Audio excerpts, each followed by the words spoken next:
All right. Hi, welcome. I'm Mihir Sharma. This unassuming gentleman next to me is Thomas Piketty. I say unassuming because it is very rare to have a rock star economist. Typically, economists are dry people who say dreadful and terrible things and are known for cynicism and unpleasantness. As is quite clear, Thomas is not quite that person. However, he has, thanks to capital, dropped himself, positioned himself at the leading edge of what is probably the most defining debate of our generation. Namely, is it the case that there are forces moving the world towards greater and greater inequality? What are those forces, and if they exist, what should we be doing about them? Capital has been translated into 45 languages already, and I'm pleased to say that, as those of you in the morning will have known, it is now in a 46th. Please, if you're more comfortable in Hindi, and even if not, pick up the Hindi version. The translator also needs to be supported. We need more of these things. No, it's true. We need more actual work of this kind translated into Hindi. Hindi is really where the future of Indian policy making is. It should be informed with the best global thinking.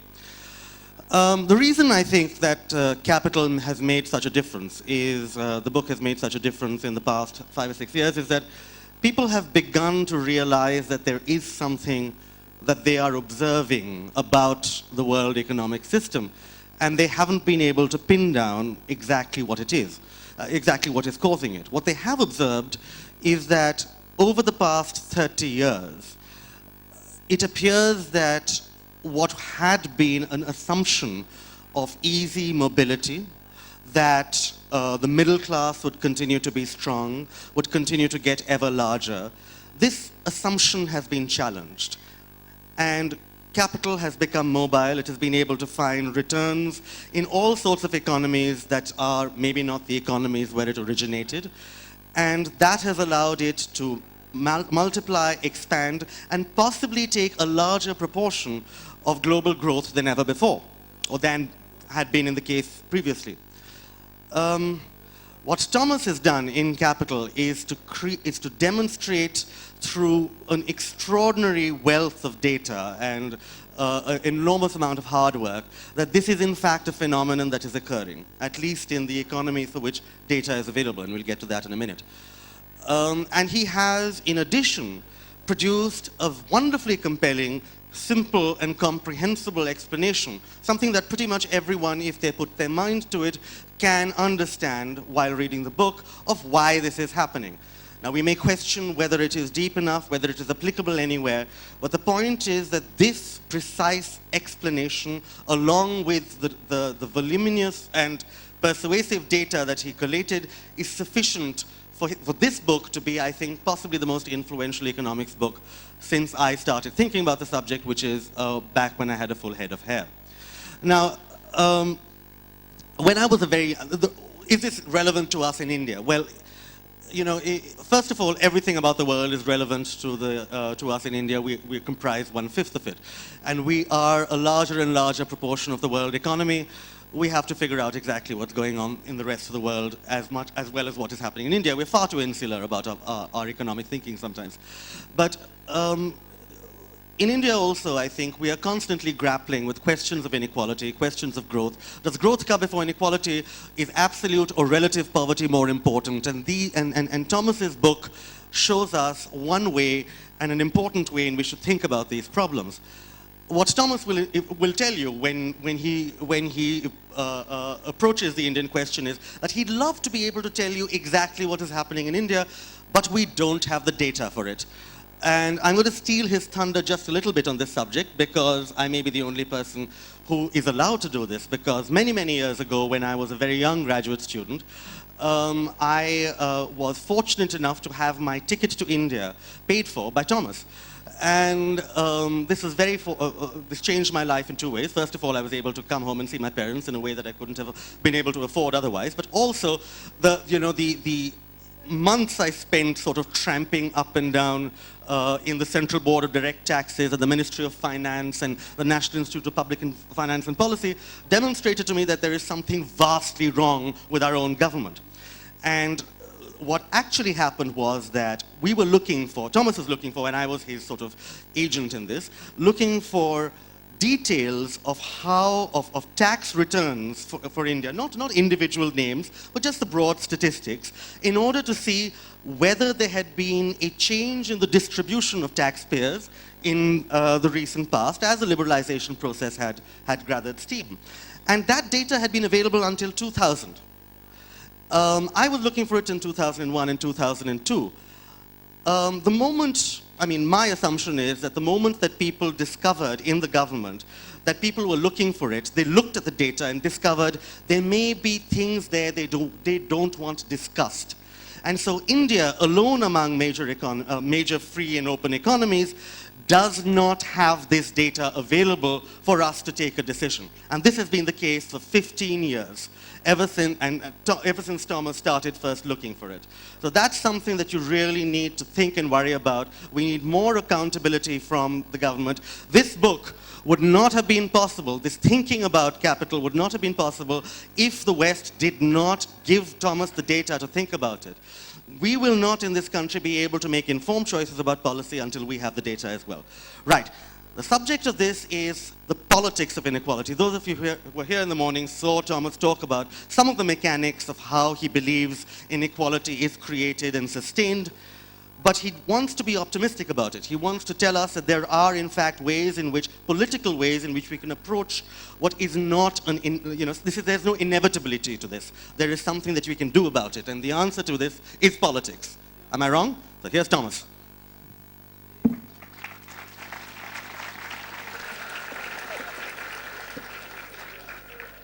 Thank you for this introduction. I'm very, very glad, happy to be there today. I'm very honored that my book is now available in Hindi. I think it's very important, of course, in India to have this debate on inequality. What I would like to say in this short introduction, and then we'll have questions and hopefully we'll have lots of time for question and answers with you. I would like to emphasize that my book, I view it as an optimistic book, and I'm very sad when I hear people who have a very pessimistic or sometimes apocalyptic reading of my book, because this is not at all the way I view it. I think there are solutions, there are institutions, there are policy choices which can allow our democratic society to take advantage of market forces and technological change and put it into the common interest. But for this, we need strong democratic institutions, social institutions, fiscal institutions. We need transparency in order to put these powerful market forces in the common interest. And I think it's important first to realize that in history, institutional change sometimes came through major shocks. And when I say that in my book, and I'm going to say a little more in a minute about this historical record, some people sometimes conclude, okay, we need huge catastrophic shocks, huge wars, huge revolution to have institutional change in the future again. Now, this is not my view, because I think we can learn from history, but of course, I want to have some reasoned optimistic view. So if we want to learn from history, we first need to face the realities, and in particular, I think it's important, in the case of India, it's important that Indian elites, if they want to do a better job than Western elites in the 20th century, that they realize that in the West, it indeed took major shocks: World War I, the Great Depression, World War II, the Bolshevik Revolution, the existence of a communist countermodel until the fall of the Soviet Union, for the Western elites to accept the kind of social reform and fiscal reform which they finally accepted in the post-World War II period, which led to an era of reduction of inequality and also of very fast and inclusive growth. It's important to realize that elites, not only in India, but certainly also in the West, and certainly in my home country in France, always have a lot of imagination to justify inequality and to postpone redistribution and to say, okay, we will care about that 20 years from now, 30 years from now. But in the end, these are these reforms which brought down inequality and allowed to build a more inclusive development model in the 20th century. And these reforms were refused for a long time. In particular, in my home country, France, for a long time, and until today, France likes to look at itself as a country in love with equality and et cetera, et cetera. In fact, there's a lot of hypocrisy behind this, and France was the very last country to create an income tax, and that was in the summer of 1914, exactly a bit more than 100 years ago. And this was not to invest in education. This was to pay for the war, to go to war with Germany. And it's only after the wars, after the shock, that this new institution was then used to pay for school, to pay for social reforms. And it's interesting to see that a century ago, until World War I, what the French Republican elites would say is something like this. We have done the French Revolution. Everybody now is equal under the law of property. Therefore, this is enough, basically. We don't need to do more. We don't need progressive taxation. Britain should have progressive taxation because this is an aristocratic country. They have a king or a queen. They have aristocrats. So they should have progressive taxation of wealth and inheritance. But we, as a republic, basically, we don't need it.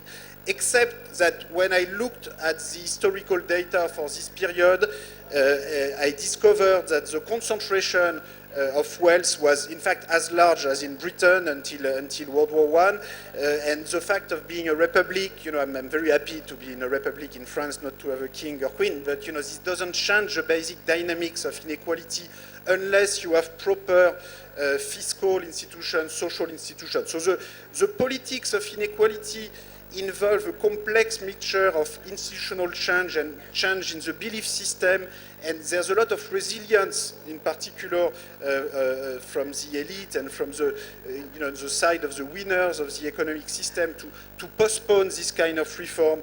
And I think in the end, rising inequality, if it is not addressed on time, can lead to a lot of social tension, sometimes a lot of violence. This is something that contributed, I think, to the violence of European societies, which finally led to some extent to the wars themselves. This is something that we see also today, certainly in Europe, where rising inequality, rising unemployment leads some to some extent to the rise of nationalism and xenophobia, and you always have political leaders who are trying to exploit rising inequality in order to blame certain groups for the lack of social opportunities. So there's always a lot of people you can blame.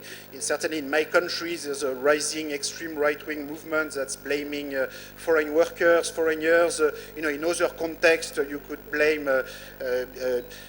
people who eat beef, people who don't have the same, don't use the same crematorium as you do. And when you have extreme inequality between groups that is not addressed on time with the proper democratic institutions, the big risk is that this can lead to violence, and unfortunately some political groups are always there to exploit this in the wrong direction. So I think it's important, particularly in a country like India, to reflect upon this historical background, to realize that a time of very high growth that like the one we have today in India, and that probably high growth is going to continue in the next 5 or 10 years. If we want this to continue, not only for the next 5 to 10 years, but for the next 20 and 30 years, it's important that the elite understand that this is the time to put more resources into building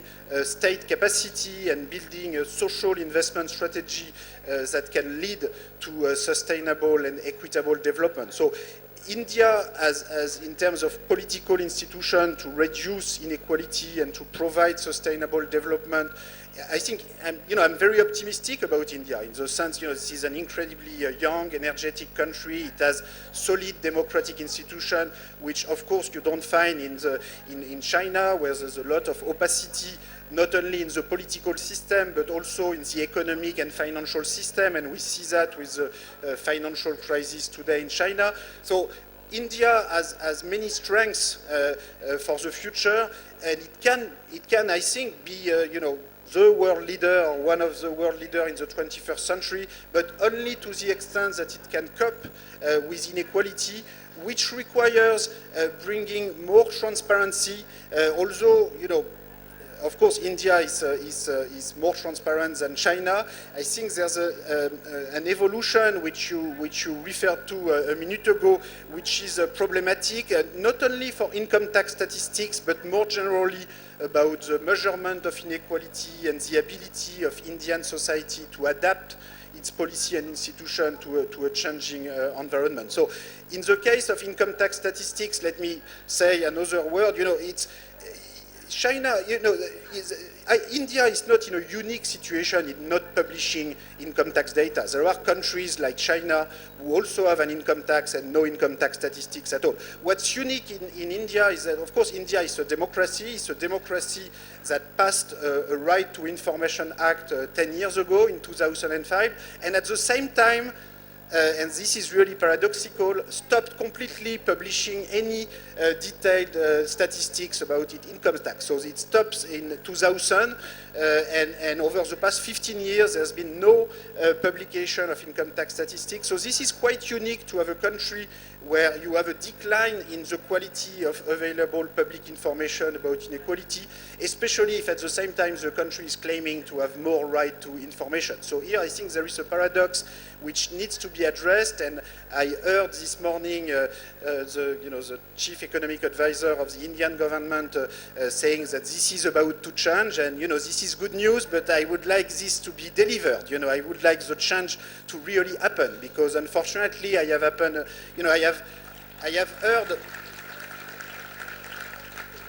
have heard a number of times in the past 10 years that this change was about to happen, and it never happened. So I think it's important. We need mobilization by everybody, by citizens, by the media, if we want this kind of change to happen.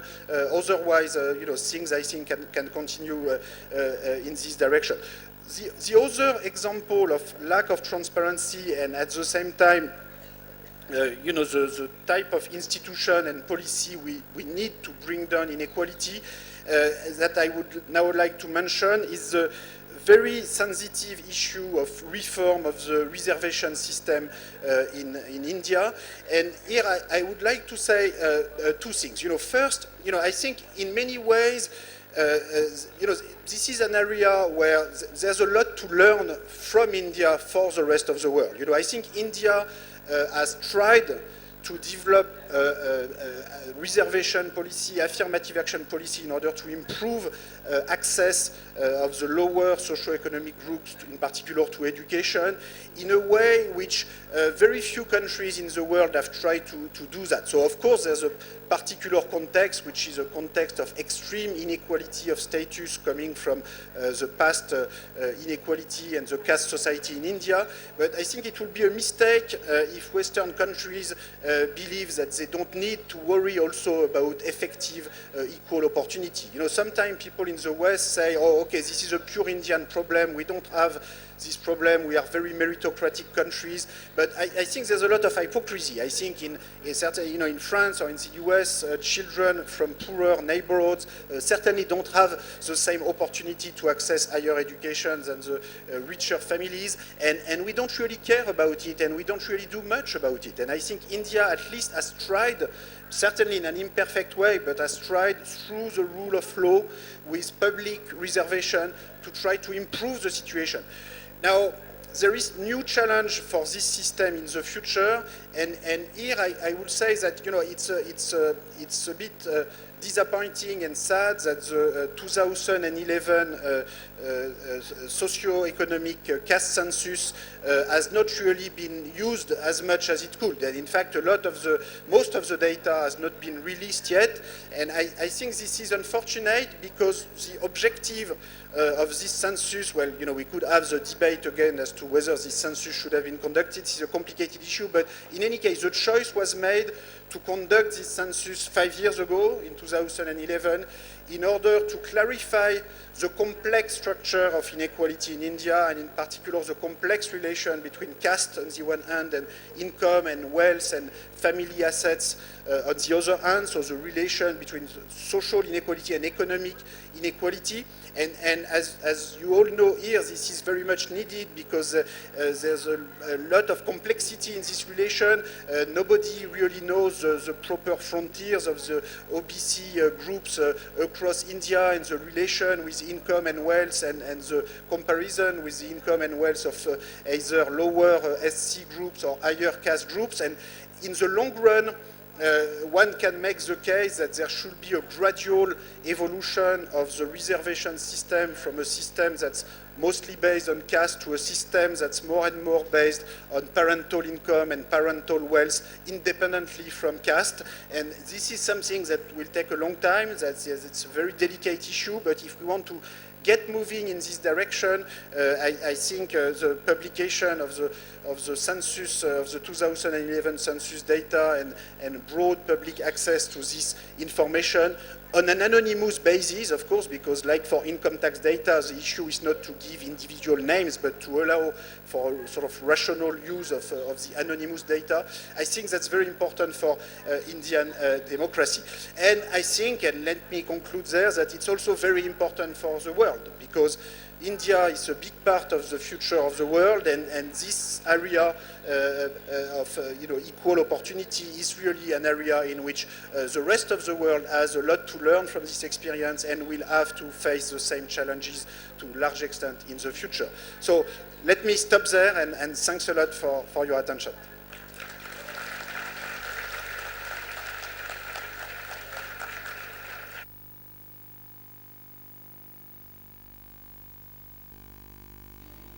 Right, so thanks, Thomas, that was great.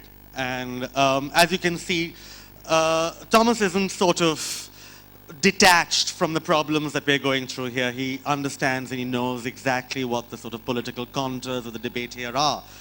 The way that we're going to do the rest of this is that I think we have about 25 minutes left. I'll just chat to Thomas for about 10 or 15 minutes, and then we'll have 10 or 15 minutes with questions from the audience. Thomas, one of the interesting things about capital, and one of the ways in which people have thought about increasing inequality in the past 15 years, is that there's something about the way that technology changes that allows those with human capital of a particular kind, those with education, those with skills, maybe even connections, if you can quantify that as human capital, to do better in modern economies than they would have done 20 years ago, 40 years ago, 60 years ago. Let's assume that that is part of the trend that we are seeing. How does one then think about a country, about India in particular, where human capital is so sharply divided by, not just by class, but also, as you said, by caste, in a way that in any way of trying to redress it runs up against exactly the kind of political anti-outsider or xenophobia of a kind that we would worry about. So even trying to address inequality, brings out the same kind of anger that inequality itself does, when we're stuck in that kind of unpleasant cleft stick, that dilemma.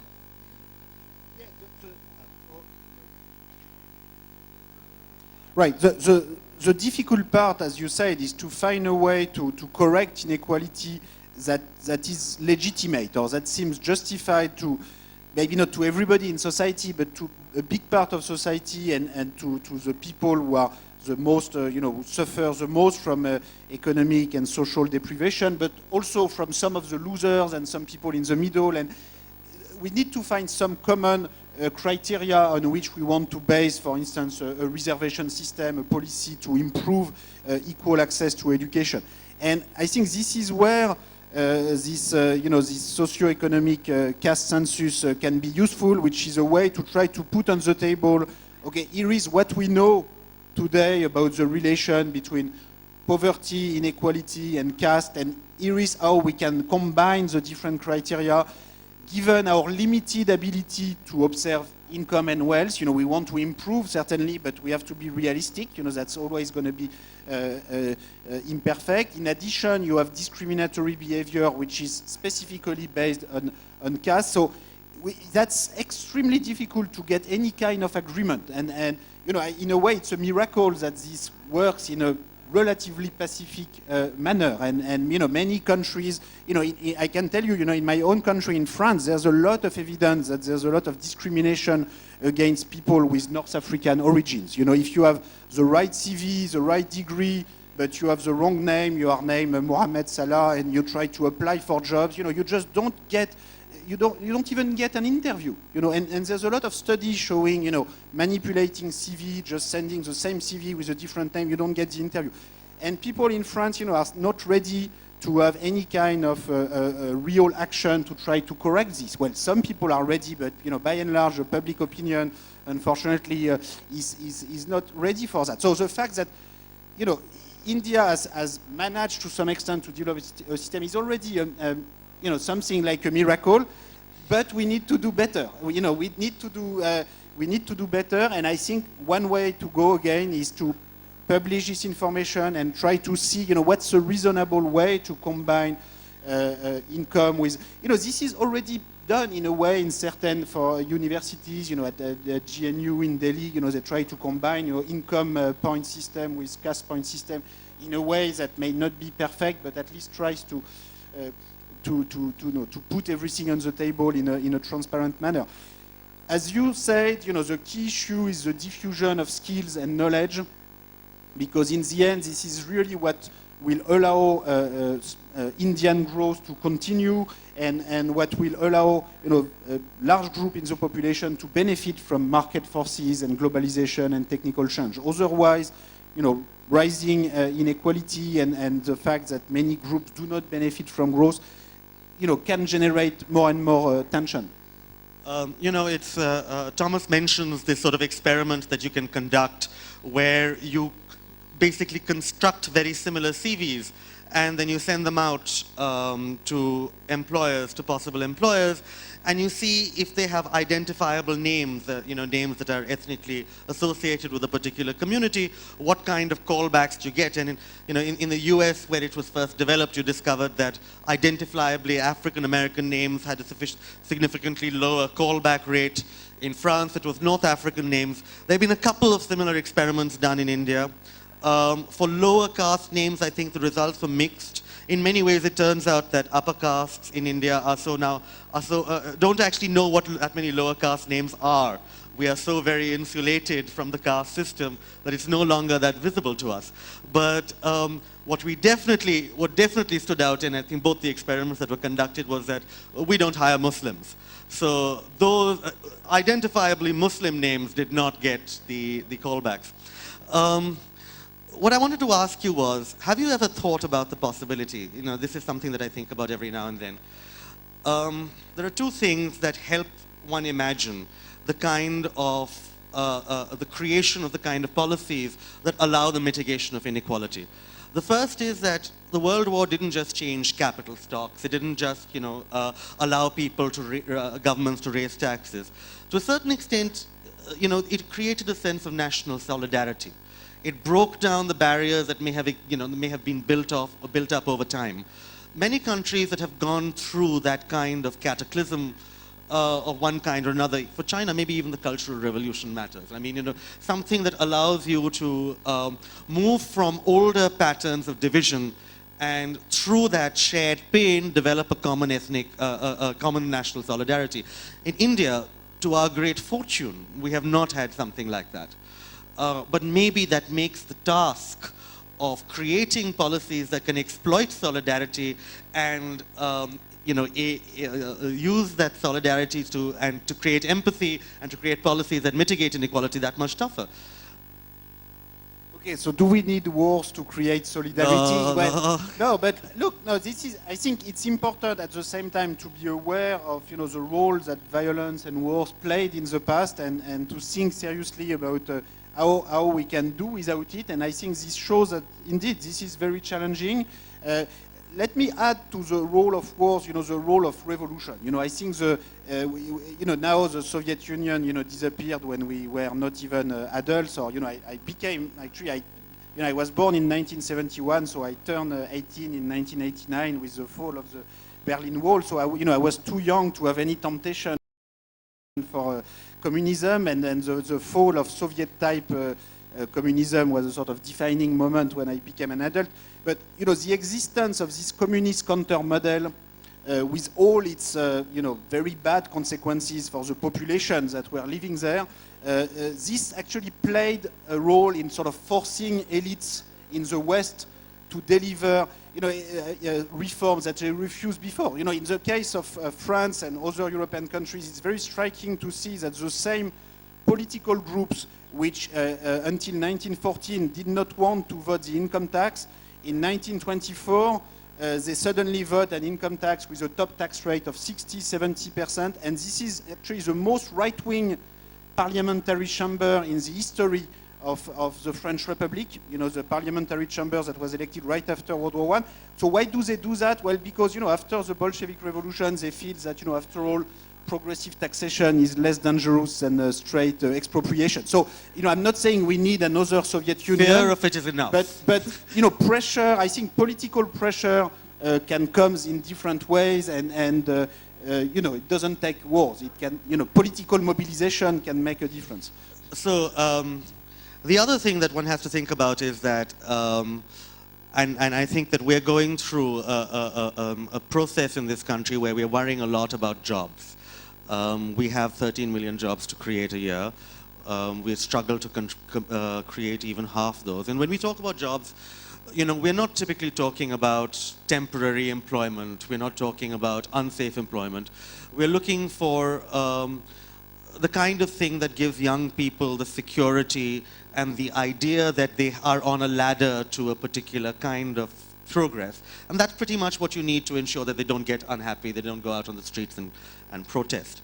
The question, and the current government's plan is to create, the Prime Minister has something that he calls Make in India, which is an attempt to create a manufacturing economy which hasn't really existed in this country before. My question basically is this.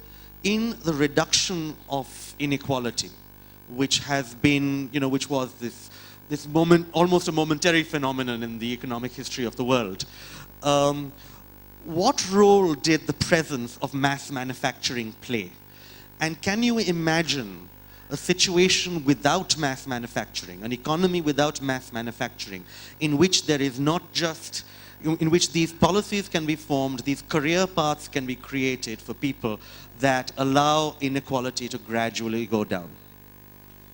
Well, yes, I think the institutions, the educational system, the labor market institution, which need to be protective but not too rigid, so you have some fine mix to get to develop, a decent formal sector for wage earners, and this is a major challenge for a country like India. All this institutional design are in a way more important than technological change, and more important than whether you have mass manufacturing or work in the services.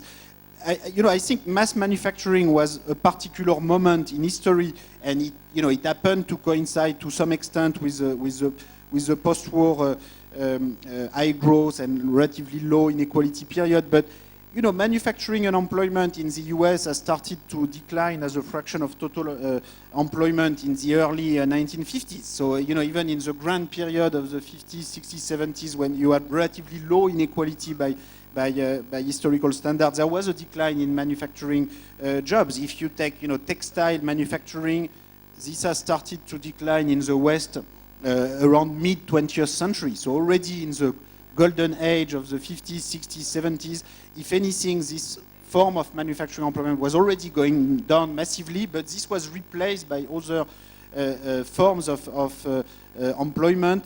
And I think also because we had the sort of a set of institutional rules for the labor market, you know, the role of union, the decline of union, I think had a very negative effect on inequality, and is gradually replaced today by other labor market regulation. You know, it's interesting to see that there are many countries which didn't have a national minimum wage until recently, because somehow the wage negotiation was done by unions. Now have introduced national minimum wage, so this includes countries like Germany, Britain, or in the developing world, you know, in Brazil and South Africa now is thinking of introducing a national minimum wage, and in Brazil this played a large role in the reduction of inequality. So of course this is again a question of fine-tuning. You know, if you just increase double, triple the minimum wage without the investment in skills that allow workers to access the high productivity jobs, then this is not going to work. So it's really this combination of policy which I think can lead us to a, you know, bright future, including with the kind of technological change and automatization that we are talking about. So just to sort of think about where the technological change is taking the West, it is in, you know, we're living through a period where everyone's worrying about the Uberization of the economy in general, that we no longer have the possibility of permanent jobs. Casual jobs are becoming larger and a larger and larger proportion of the economy, or so, at any rate, so it is feared. Do you feel that Western politics in the West in particular is responding swiftly enough to these changes in the labor market to provide better safety nets than existed earlier? And if it isn't responding quickly enough, why not? And what lessons can India learn from that, if any?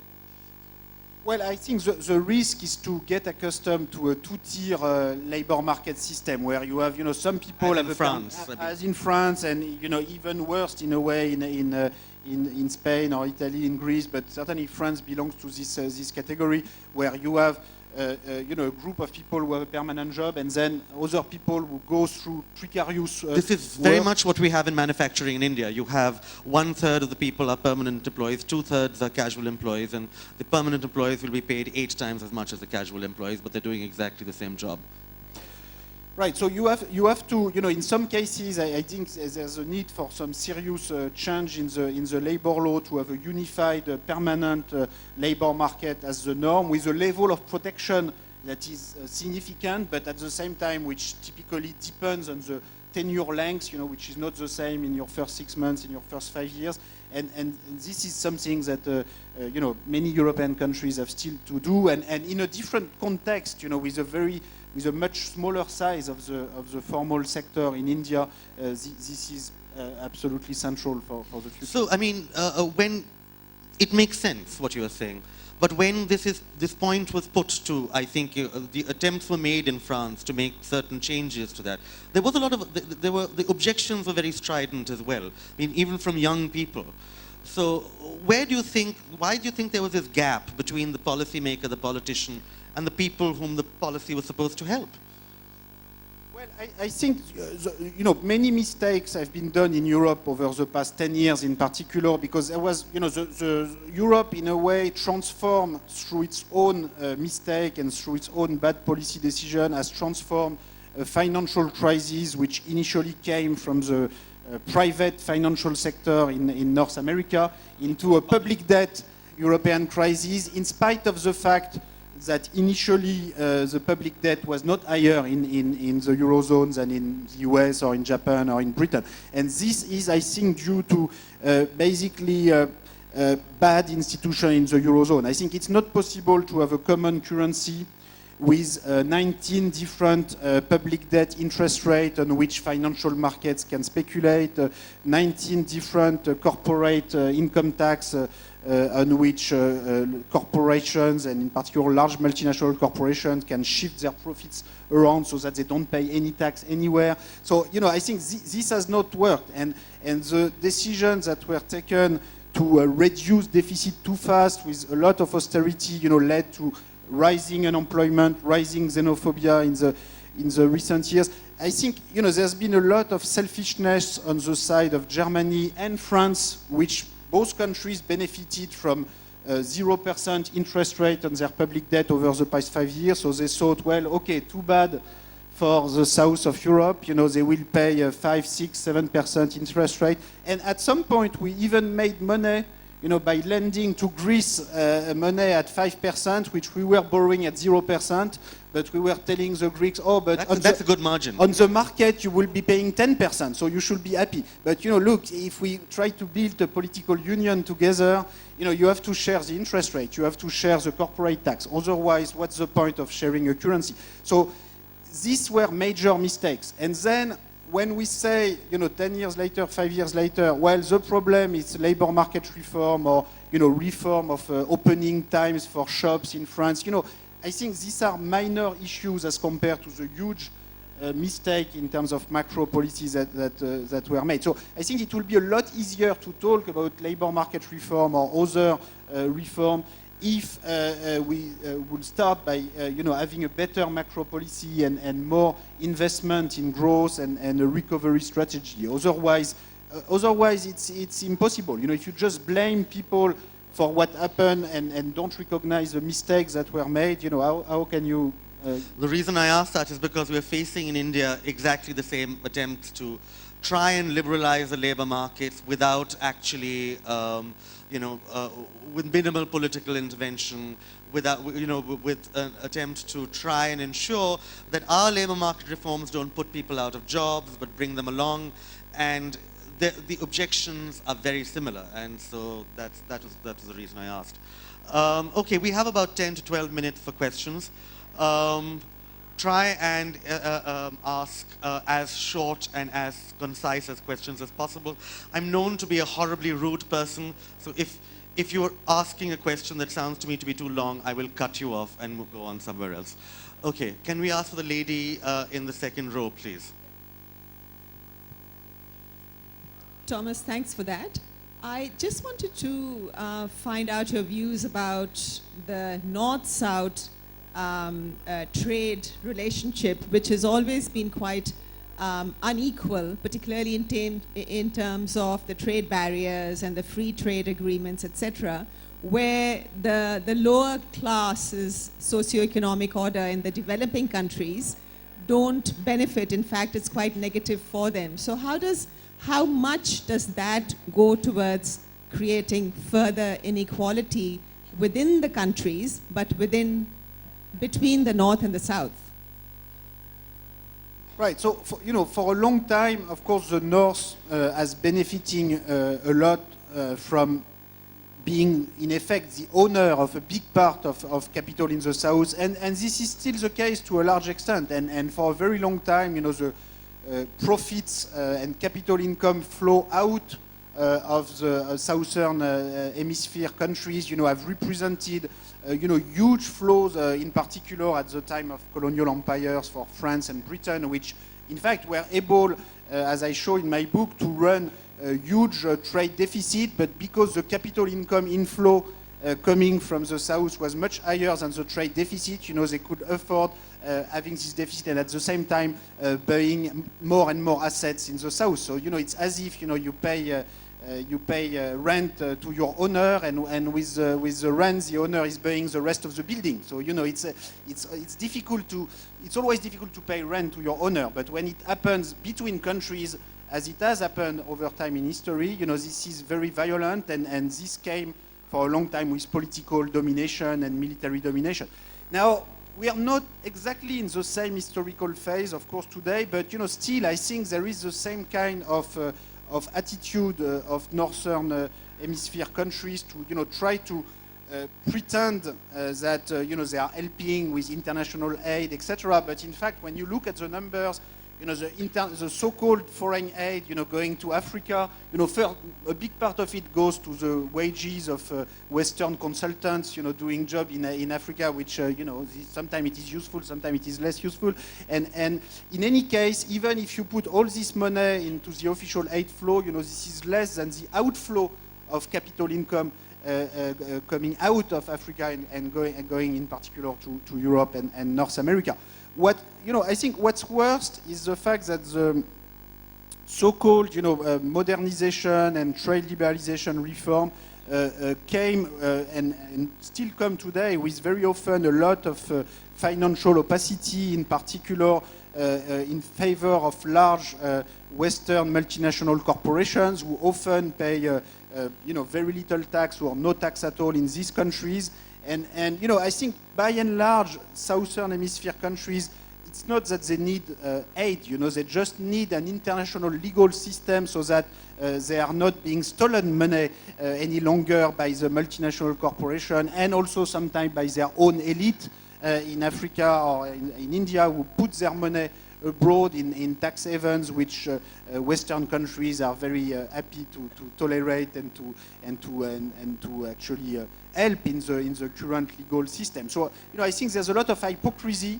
And I think it makes no sense to have a further trade liberalization treaty without a strong component in terms of financial transparency and minimum tax paid by large corporations, and moving toward a registry, a common world registry of financial assets.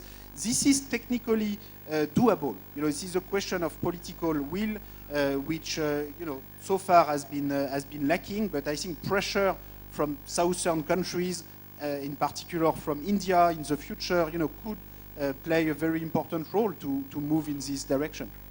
Thank you. Is there anyone a little further back? I don't want to sort of privilege those in the front. That would be absolutely horrible. There is a gentleman standing at the corner, waving his hand. Yes. Can I have this? I want to ask Thomas, how do you make it a public issue? Increasing inequality. I've been a close student of the American economy because I've been going Sir, off. could you hold the mic closer to you? Yes. Now, the increasing inequality in the last decade or so in US, is so pronounced. There's no investment. The trillions of dollars that the multinationals are sitting on, they're just buying back their shares. There's no investment. Even the increasing inequality, which is very marked, the last 10 years or so in America, has become an electoral issue. How do we make it an issue, public issue in India? That is the Do you think it is an electoral issue? If not, can we make it an electoral issue? Well, I think it is becoming an issue more and more in the US and across the world. And, I think I don't think the US has seen an open socialist run for president for a very, very long time and be competitive. So clearly that suggests that it is at least partly a... No, I think things are changing, and also in Britain, you've seen the evolution of the Labour Party in Britain.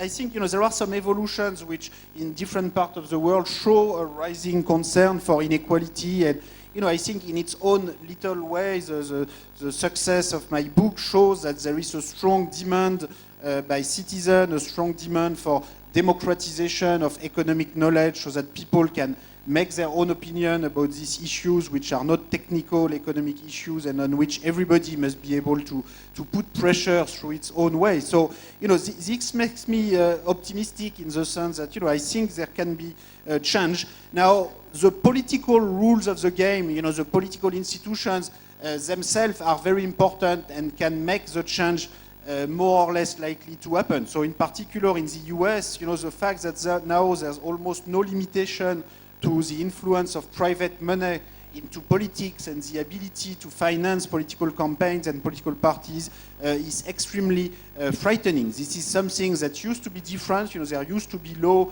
in the US limiting, putting caps on how much private money can buy into politics. This has changed, partly because of a small number of old Supreme Court judges which suddenly changed the law of the country and made it impossible for the majority to decide upon laws to put limit on private money into politics. So this should make us remember in Europe, in India, all across the world that these laws are important. These institutions are important and we need to protect them, and in many cases in India, in Europe as well, to improve them.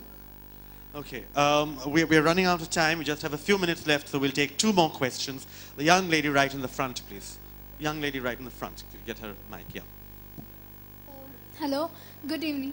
So I wanted to ask that we have seen that always good politics is bad economics and vice versa. So, and always governments benefit from these inequalities. So how do you see governments would change and make institutions better? What are the incentives for the government to do that? Because they have won elections on these inequalities. And so what's your take on what government would do? So this? young and cynical voice about democracy there.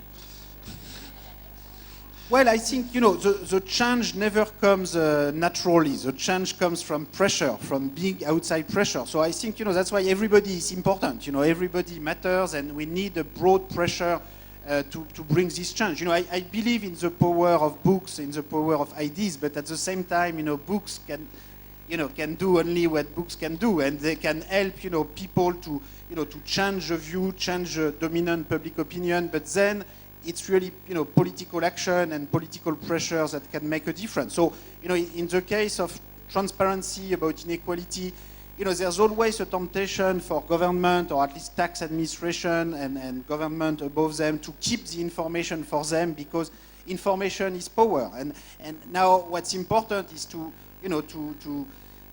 fight against that and to say it publicly, and when there is a promise by some government official to change this, we have to make it happen. So I hope, everybody in this room and the media people in this room and citizens in this room will push in this direction. I'll keep on reminding him on Twitter. I'm sure you will, and that's what we all need to do in order to get change to happen. Okay, one last question. Try and make it a good one, people. All right, I'd like to go at the back, please. There is one young lady who's, yes, in the grey. Sir, the government of India has just piloted the direct benefit transfer system, which is a cash subsidy instead of the public distribution system. They've piloted it in 3 union territories.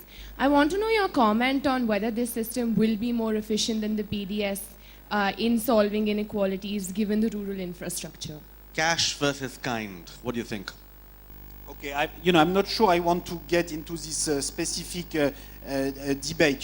Certainly some in-kind transfer have been used in India in a way that was not as well targeted as it should have been. So in some cases, reform is needed. On the other hand, I'm skeptical about the view that we sometimes hear in the international organization to have only cash transfer, because there is, in-kind transfer either in education, health, or in some case in direct production-related subsidies, sometimes works and has played an important role. So, there is some mix to be found. What about for health and education? There, do you believe, health in particular, do you believe that cash subsidies and insurance-based system is somehow, equivalent to the build-out of a public health system? I think the overwhelming evidence in the world is that a publicly provided universal healthcare system is working better, at least for a certain level of care. If you compare European countries between them, you compare them to the US, you see that countries that rely on private healthcare systems, they spend a lot more with not so good result in terms of life expectancy and health outcomes. So here we need to do away with ideology and accept the view that sometimes public system and even public provision can work much better than the private system. I think we must end now. Unfortunately, there's a lot more than Thomas could answer, but we are running out of time. Thank you. That was, tremendously optimistic. It's important to know politics matters, ideas matter, and as